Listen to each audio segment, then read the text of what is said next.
Nah, saya mau cerita lagi tentang kisah perjalanan hidup seorang anak manusia, tentang kesetiaan. Kesetiaan janji pernikahan itu tidak semua orang bisa pegang. Janji setia di depan altar itu tidak semua orang bisa pegang. Sedikit orang yang bisa memegang itu.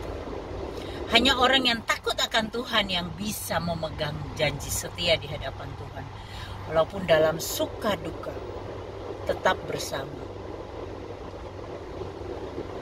Tidak mudah loh. Karena janji itu di hadapan Tuhan, bukan di hadapan manusia. Janji itu berat loh.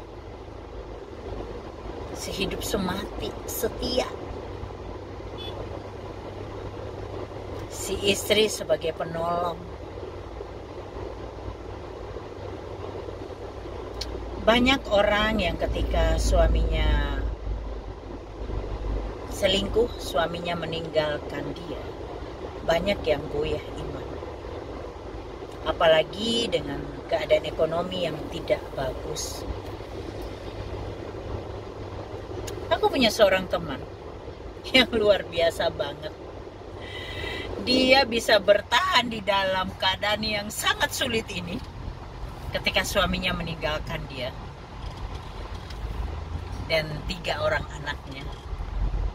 Dia harus berjuang sendiri untuk anak-anaknya, dan dia tetap setia dan selalu berdoa mengampuni suaminya dan selalu berharap suaminya kembali.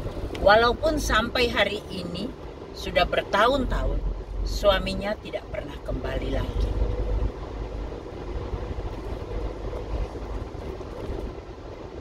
Jangankan kembali,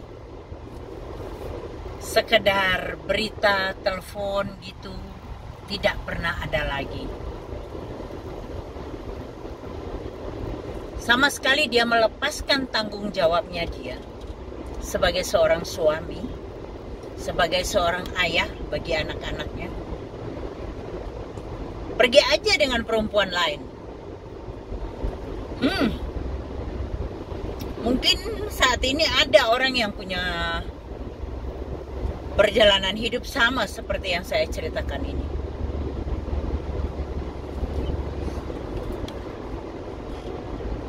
Berat loh jadi seorang perempuan, jadi seorang ibu yang harus bertanggung jawab untuk anak-anaknya.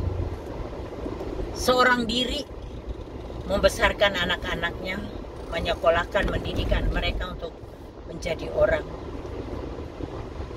Di luar sana duit suami yang harusnya menjadi hak istri dan anak-anaknya justru dinikmati perempuan lain dan anak-anak orang lain, bahkan bukan anaknya si suami tadi. Anaknya orang lain yang justru menikmati.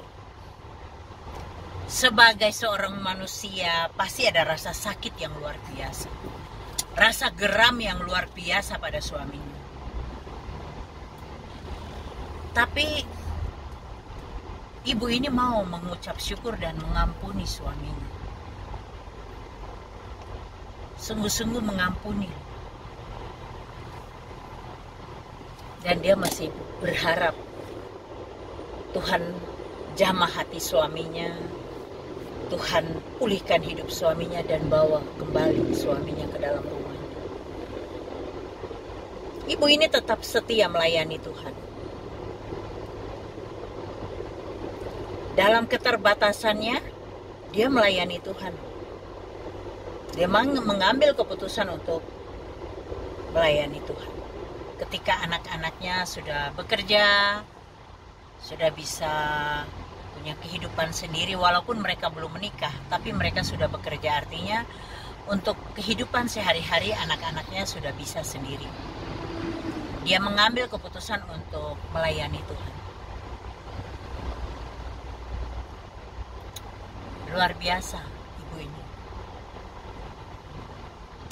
Terharu aku dengar kesaksian dia, bagaimana dia harus melewati hari-harinya.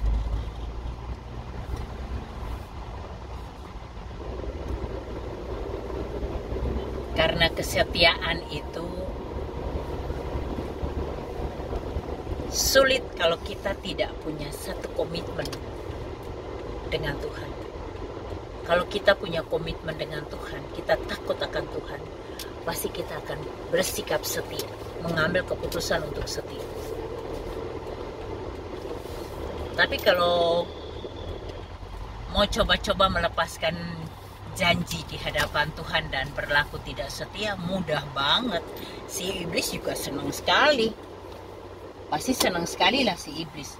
Memang itu yang dia mau, supaya kita manusia jangan setia pada Tuhan, pada janji-janji kita di hadapan Tuhan. Memang seperti itulah iblis.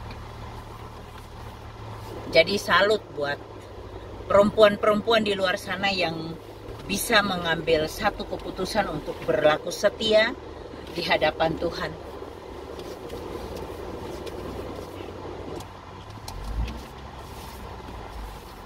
Kiranya Tuhan memberkati kamu, wanita-wanita yang hebat, yang luar biasa. Wanita-wanita yang punya komitmen yang luar biasa untuk tetap setia. Oke, kita bisa ngobrol lagi tentang perjalanan hidup, kisah perjalanan hidup seorang anak manusia. Jumpa lagi di cerita yang lain. Tuhan Yesus memberkati.